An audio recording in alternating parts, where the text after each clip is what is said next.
एक्सप्रेसवेला आडोशी बोगदा या ठिकाणी प्रोपिलिन गॅसचा जो टँकर पलटी झालेला आहे, तर त्या अनुषंगानं त्यातून गॅसेसचं लिकेजचं प्रमाण वाढलेलं आहे आणि त्याकरता मुंबई लेन पूर्णपणे बंद करण्यात आली आणि त्यामुळं वाहतूक कोंडी झालेली आहे.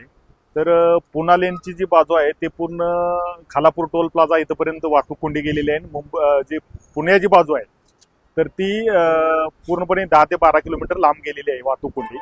तर याकरता मी सर्वांना आवाहन करतोय की या ठिकाणी हे गॅस लिकेजचं प्रमाण कमी होऊन त्याचं पूर्ण समस्या म्हणजे पूर्ण दुरुस्त होण्यापर्यंत आपल्याला वाहतूक कोंडीचा सामना करावा लागणार आहे.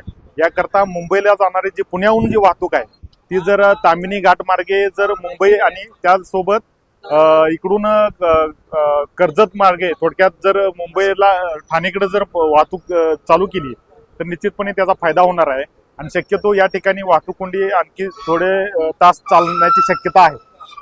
NDRF टीम आणि त्यानंतर इथं जे अपघातग्रस्तांच्या मदतीसाठी जी टीम आणि त्यासोबत BPCL टीम, हे तिन्ही टीम या ठिकाणी कार्यरत आहेत. त्यांच्याकडनं शर्थीचे प्रयत्न चालू आहेत. लवकरात लवकर याचं समस्या सुटू शकेल अशी अपेक्षा व्यक्त करतो.